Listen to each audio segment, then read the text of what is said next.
Welcome to Backwards Book Club. What is Backwards Book Club? Backwards Book Club is a neat little thing. We don't even know. We're a group of friends. It's like a book club, but backwards. You know, with a book club, how everyone reads the same book and comes together. We do that, but backwards. One of us reads the book and then tells the others all about it. So here we are. He read The Guide by Peter Heller. And Kayla, we excuse Kayla for now. She might be joining us. She might not. She is, how do we say, a faucet to our newborn child. The source of life to our newborn child. So she is handling that. She has prior commitments. Yes. Other responsibilities. Additional responsibilities. Yeah, her priorities are elsewhere. Yes. Here's what I will say. If you choose to read this book, read it. Do not listen to it. The audio was rough. The narrator on Audible, I don't know who he is. He was just ass. He was just the worst. And I'm sure he's a nice guy. But you get the impression that he's like hired for his voice, obviously. Kind of like news announcer-esque. And he knows that, hey, my voice sounds really good and I talk like this. But that's just how he read the entire book. So during the intense parts, like, spoiler, there's like some gunfire. And instead of being like, I don't know, having some emotion to your voice when there is gunfire, or like whispering when you're supposed to be quiet, it is just, he crouched behind the trees as bullets flew past his head. Like, and it's just the same note the entire time, and it is awful. I think that I would have liked the book more if I had read it, not listened to it. So read this book, don't listen to this book. And honestly, you might not even want to read it. Listen to this video or watch this video and then determine. And try not to let my negative attitude sway you. If you think it's going to be good, then check it out. It was not my favorite read by any means. What would you rate it? 3? 2? Out of? 5. 5? 2 out of 5, for sure. Really? What about out of 10? 4. Okay. Carry that. That tracks. 4 out of 10 or 2 out of 5. Yeah, it does track in it. It's like perfect mathematics. Maths. Okay, so I picked this book because I wanted, it's a mystery, barely, and it has to do with nature. And I was like, I'm feeling kind of like a nature-y book, and I will say 90% of it is unnecessary buildup, and then 95% of it is unnecessary buildup, and then you have 5 to 10% at the very end. That's like, okay, there it is, it's unfolded, and then it's just done. There's a hand. Like, that's my life. I don't like it at all. I feel like I'm still in the build. Oh, you mean your life? My life. I get you. I thought you meant that's just like every book you read. I was like, I disagree. But... No. Well, yeah, life's a little bit different. But anyway, so we'll give it our best. I wanted it to be better than it was. There's a couple of choices that not questions, but you're like, what? Like, why? Or that's convenient type of thing. Anyway, here we go. So the main character of this book is a guy named Jack. He's in his 30s, I think. That's kind of the vibe I get. And Jack is a river guide, or he just got hired as a river guide for this resort/lodge in Colorado. And he's I should say a fishing guide more so than a river guide, but he's an expert fisher. And Jack has a troubled past. Not just he's gone through a lot. He's taken this job to like start anew and have like a fresh start, because he had lost his best friend that we find out kind of throughout this 90% build up, but lost his best friend, and there's some on a river, and he's always found solace in fishing. It's just like his peace. That's the way it places his head is the most clear. So he gets this job as a fishing guide at this resort in Colorado. And it is like the cream of the crop type of resort lodge. It is, $50,000 for the weekend. It is famous people only, rich people, millionaires, business people, all that sort of stuff. So it's very exclusive. So Jack shows up and he's getting a tour from the manager, Kurt Jensen. And Kurt Jensen's an older guy and he's kind of gruff and he's he runs this lodge, and he starts showing Jack around. And Jack at first thinks, "Hey, this is great. Like I'm gonna really enjoy my time here. My entire job is just to take rich people out fishing and teach them how to fish, right?" And it's on the and it the author does do a very good job at describing the scenery, and it is just picturesque. You know, the best, most beautiful river, the best fishing anywhere in the country. It's a great thing. So he's with Kurt Jensen, and Kurt Jensen's kind of introducing him to people and giving him the lowdown. And the lodge slash resort is not too far from a really small town where some of the employees will go out to on weekends and that sort of stuff. And there's a sheriff, think of small mountain town with some really big fancy lodge down the street. Everybody knows everybody, and in the story, this is like it's like the third year of COVID, as if nothing ever got better, type of thing. Okay. So like COVID is still, and there's new variants, and it's like kind of people are wearing masks and that sort of thing. But at the lodge and in the small town, no one cares because no one. I mean, it's just exclusive. It's not very publicized, so no one wears masks. No one's stressed too much.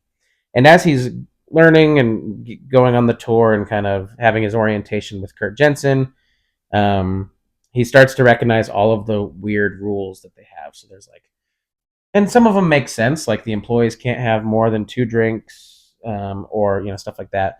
But then he says there's absolutely like no weapons, and it's an outdoorsy type area. So Jack thinks that's kind of weird. He's got a couple of guns, and they say absolutely no guns, and this sort of thing. That rule in particular stands out to him. So he's got these weird rules and all of these quirks that are happening that he's being introduced to. He's given like this small little 1 room cabin with like a little kitchenette, and that's kind of where he's going to stay all summer long or into the fall or whatever as the guide. It's like, and there's little cabins for all the guides to stay at. Jack is enjoying his first couple of days, and there's a little housekeeper that comes in and cleans up the cabins. Excuse me. She's a nice little old lady. And one day they're at the big lodge, kind of having breakfast, and Kurt Jensen pulls Jack aside and says, "Hey, your housekeeper told me that you have a gun in your Uh-oh. cabin, and you were told to give me all your guns. No big deal. It's the first offense, but if it happens again, you're gone. Like I have very strict rules, and this is one of them. So I need you to go get your gun and bring it to me." And so Jack's all like, "Okay, I didn't think it was a huge deal, but whatever." So Obviously it yeah, is, it yeah. is. So he goes back to the cabin, or to his cabin to get his gun, and the housekeeper, I forget her name, she's there. She comes in, and she's like, "Oh, hey," like it's kind of awkward because she totally told on him, and she's like, I'm sorry," and he's like, he's chill. "Don't worry, it's a rule. I should be following it." And they kind of have this bond, and they talk for a minute. She's Hispanic, so he speaks his little bit of broken Spanish to her, and they just kind of get to know each other for a few minutes, and she's acting really weird, like that she can't, like she has something to say but she won't say it. And another big rule is that on the river there's a boundary. Like as you're on the banks of the river, you get to a certain point, like a bridge or trees or whatever. And Kurt tells Jack, "Hey, when you're out here with your clients, do not go past this boundary. This is where our land starts or ends. Anything past that is the neighbor's land." Excuse me. And the neighbor, whose name I can't remember, like he's crazy. He lives over this hill, and he does not like people on his property, so do not go on his property. And Jack says, "Okay, whatever." Okay. And what like excursions would he be in charge of? Like fishing or like Fishing, okay. pretty much only, Okay. solely fishing. There's like some river guide type stuff, but it's not like a rushing. It's not like your whitewater rafting. Jack gets his first client, and it is a famous singer named Allison. And she is here, but she's not your typical famous person. So he really is like drawn to her because she doesn't mind baiting her own hook, and she doesn't mind like getting wet and dirty and like having fun. She's from North Carolina, so she grew before she was famous. She grew up doing a lot of that stuff with her dad and with her family, and so they bond. And Jack is very much like, of course, thinks she's attractive, and she flirts with him, but he's like, "I'm the guide, I'm an employee, I can't be fired," that sort of thing. So just kind of avoids it. Well, one day, and that's just a huge part of the 90% is their relationship is blossoming and continues to. Sounds like a cute love story. It's okay. Yours is better. Yeah. So one day they're out fishing, and she catches hooks a big fish, and they're kind of chasing it upstream as they're reeling it in, and they're going past the boundary. And Oh Jack is no. like, "Oh, we can't go past this boundary," but at the same time, she's like hip deep in water, trying to pull it in, and so he's just like, "Whatever, it's gonna be fine. Just go up the river a little bit further.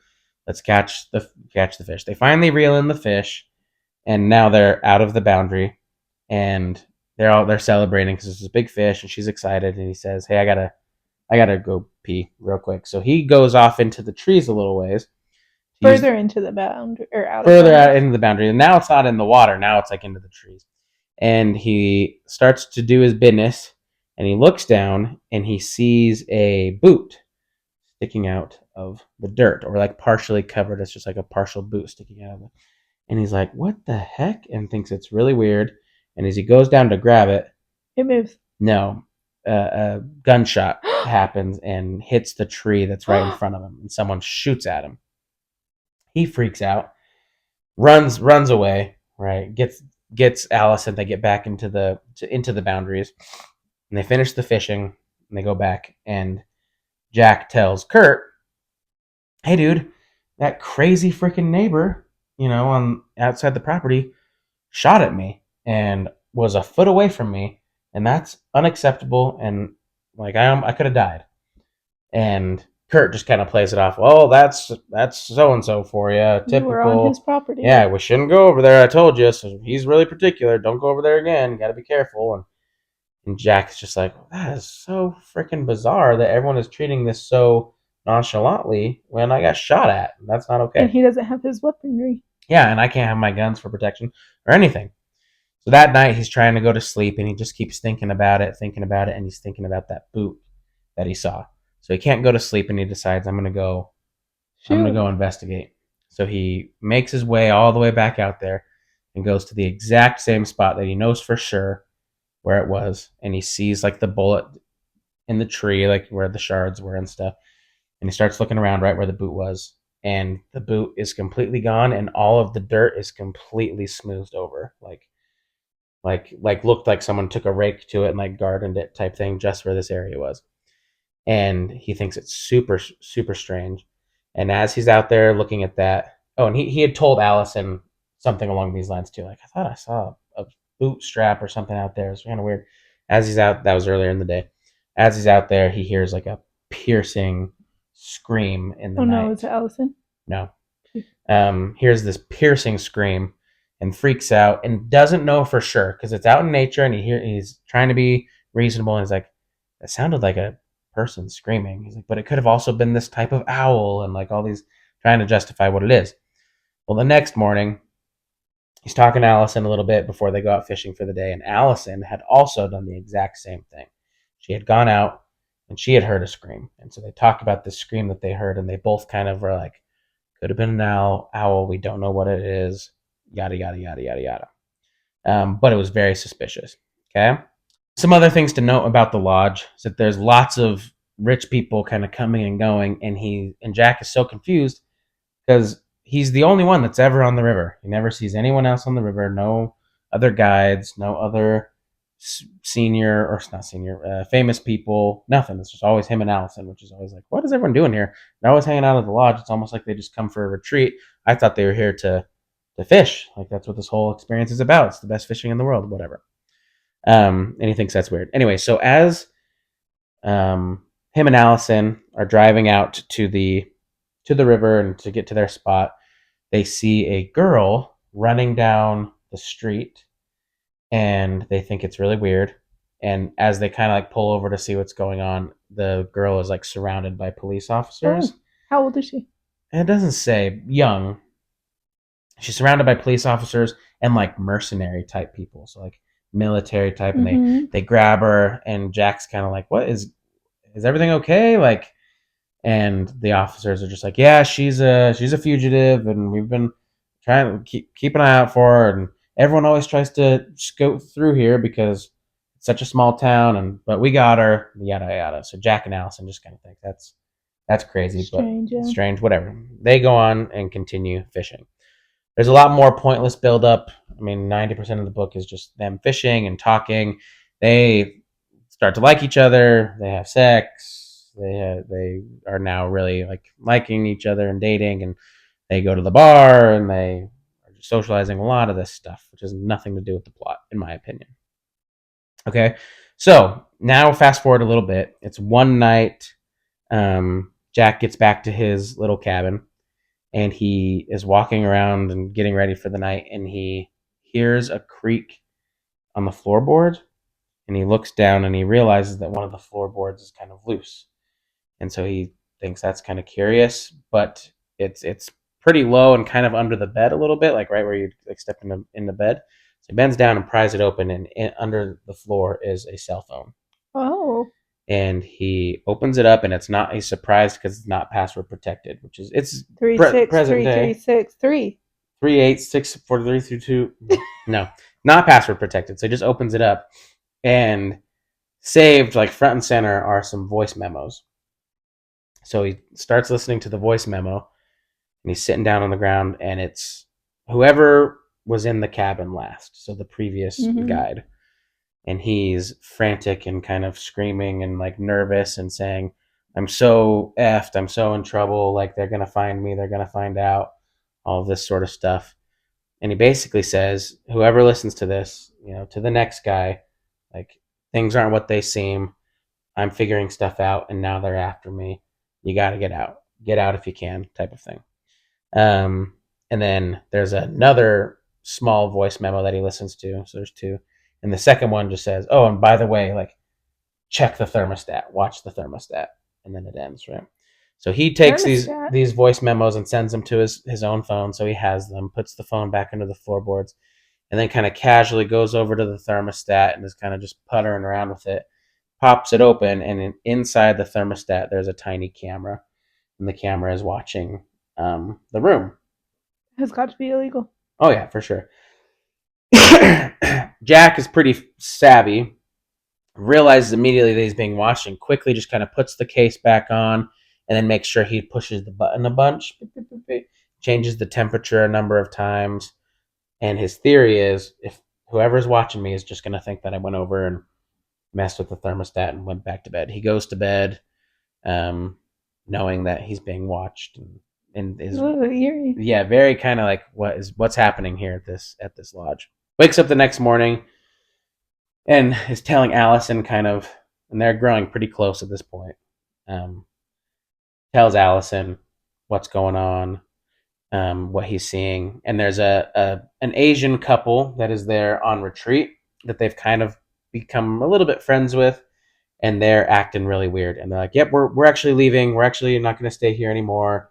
Yeah, the experience just wasn't what we thought it was going to be, and we're getting out of here." And so now lots of things are not adding up. And then Kurt comes in, Kurt Jensen, and he grabs Jack and he says, "Hey, Jack, you're fired. You're done. I know that you have a gun in your car and you're not listening to my rules and you're done. So you're fired and you need to get out of here." And Jack's kind of pissed, but is also like, whatever, I don't care. Mm-hmm. But Allison, who is paying customer to be there, famous singer, threatens Kurt and says, "No, he's my guide and I want him and I don't want anyone else. And I don't think this is fair and I don't like any of your rules. And if you don't do what I say, you're paying customer who you're supposed to care all about, that I'm going to blow this place up on my social media and make you guys look like idiots and ruin everything. Bring a lot of attention, a lot of negative press to this place." And Kurt acts very like, "Okay, ma'am, whoa, easy, let's not do that." So he doesn't fire Jack, but he knows, but he's upset with Jack. So Jack and Allison are now driving out to go fishing, and Jack is like, I think we need to go. Like, we should get out while we can. This couple they're leaving. Something's not adding up here. We heard a lady scream in the night. Something is not good. This voice memo, they're watching us. They won't let me have my guns, yada yada. Something's not right here. We need to leave. So they kind of decide, okay, let's leave tonight. Um, and hey, maybe we should call the police and just say, hey, something's not right here. This guy shot at me, yada yada. And Jack says, we can't. The police pulled this. Remember this? The police had this lady on the side of the Mm-hmm. street. Everyone's in cahoots here. Everyone's working together. I don't know what it is, but we need to leave. So they plan to leave, and they're not even going to go fishing. They go back to the kind of like the lodge, and Kurt Jensen comes in, and lo and behold, surprisingly enough, everything is now on lockdown because of COVID. Well, there's been an outbreak, and so no one can leave. Sorry. And Jack and Allison, you guys are the most at risk because you were at this bar the other night. So you two have to quarantine from everyone else. You two can't interact with anyone. You can't talk to anyone, whatever. And Jack and Allison now realize that, oh my gosh, they're isolating us and they're not letting us do Mm-hmm. anything. And they're trying to play it cool, but they know something sketchy is happening. Can Okay. they quarantine together? Yeah. They're Yeah. gonna make a baby. They did have intercourse. No babies though. Um.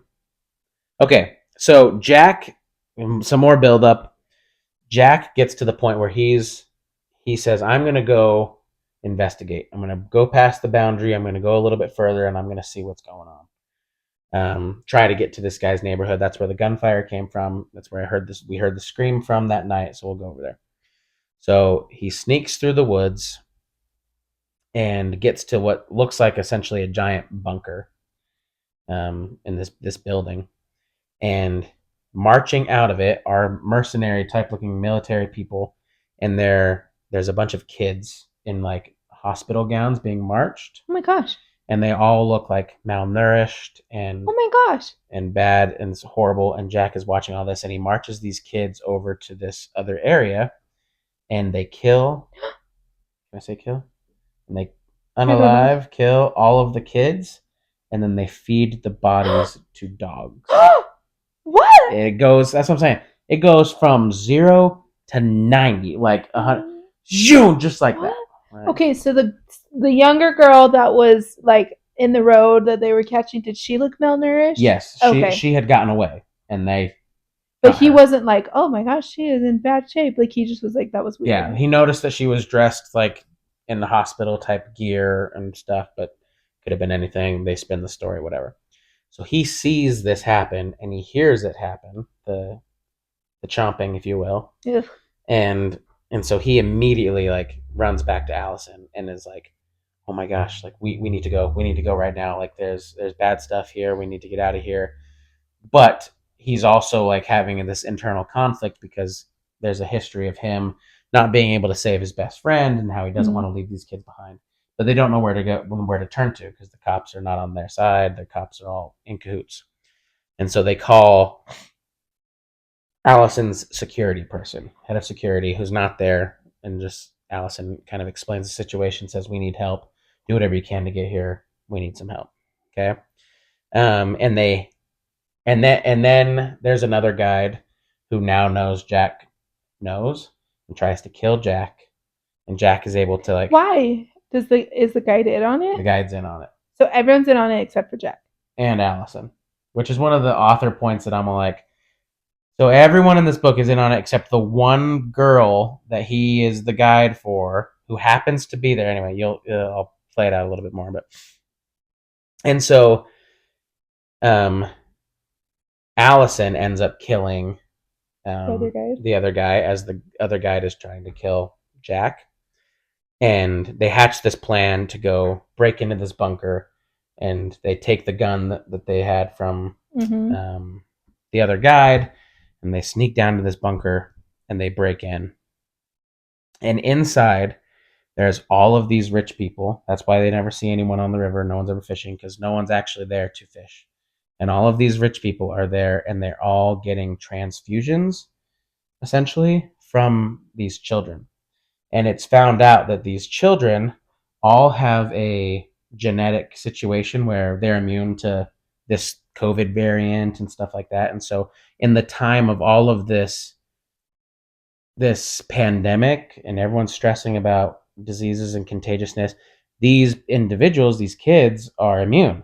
And so they start studying them and saying there's something in their blood that can help people their immune system be perfect and never get sick and therefore live longer. And so they started doing all these tests on like the fountain of youth type of stuff. And so basically what they do is they take these kids and they drain the kids. And That is awful. then when This the is like that movie, the Eyes one. oh, I know. And then so anyway, the kids then are tapped out and done, and then they kill the kids. And allegedly they're compensating families, and it's like this whole scheme. Anyway, so Oh my gosh! So the parents just like some yes and some no. Like there's some from different backgrounds, and there's some that are just like bad parents, and there's some that are like homeless and all that sort of stuff. Okay. so Allison straight up was like, "Oh, this looks like a nice resort. Let's go on vacation." And went there to fish. And Yeah. everyone else was like, "No, I'm gonna." But everyone else there is there for Which is why no one else is on the river fishing. yeah. Everyone else is there for the fountain of youth type of treatment. Okay.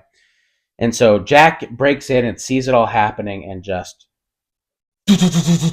wreaks havoc, busts down the place, and then he's kind of hiding and there's one. It's like one person they were close with. The mercenaries like, did you see where he went? And they lie for him and they say, yeah, he ran out when Jack was still in the building. So the mercenaries all go chasing after Jack. Jack goes upstairs and the guy who shot at him, the guy who owns the other land or whatever, he's the one who's kind of in charge of the whole thing. Him and Jack get into it and Jack kills him. Good. And he's like a creepy dude and like just obviously, yeah, just miserable. And so now Jack is basically gotten these kids unhooked up. He knows all the info. He's kind of burned the place to the ground, and now they're just trying to get out. And he hears gunfire from the forest, and he knows that Allison is under fire. So he runs out of the bunker, goes out into the forest, and then finds Allison, and they just start running. They run together, and they're being chased by these military people, and they just keep going and going. And what are the kids doing? They're escaping / probably caught again, but the whole focus is on getting Jack and Allison because they're the ones that know. Anyway, they're escaping. I think Allison, one of them has got shot like on their side, so they're bleeding out. They're not doing good, and they kind of have to stop and they crash in this field, and they think they've gotten away, and they hear a helicopter. And the helicopter it's Allison's security spots them, yes. And the book makes it seem like, oh, they're found out, they're going to come get them, but it's Allison's security who has brought the whole cavalry. They show up, they get Allison and Jack out. And then it fast forwards like a month, and Jack's back at home with his dad. He meets up with Allison, and they continue their relationship. And he's saved the kids, and the whole resort comes crumbling down, and it's all exposed, and all the kids are saved, and all that sort of thing. And it kind of just ends in a happy situation. Like that. So what was the boot? It's someone who was buried, I guess. Oh. It doesn't actually, that I remember, ever says who it was, but yeah, someone buried. Oh my gosh. That is crazy. It's a crazy book. So sad. Seriously, I'm not kidding. When you're listening to it, and you like, it's a 7-hour book, right? If you're listening, and it's the last 25 minutes, 30 minutes, maybe. I'll go be real generous and say 35 minutes. The last 35 minutes of listening to the book is when it is everything else. The entire 6.5 hours leading up to it, there's 2 or 3 plot points of, oh, this isn't adding up. Everything else in between, in my opinion, is just pointless. It's not driving anything. He does a couple of flashbacks to like his friend dying, but it is very drawn out. It is very like introspective and like his just Jack and his thoughts type thing. It was just severely underwhelming. Like it really does. 95% just boring, and then gets interesting the last 5% of the book, and then it's done. So there you have it, The Guide by Peter Heller. Read it or not, but definitely don't listen to it.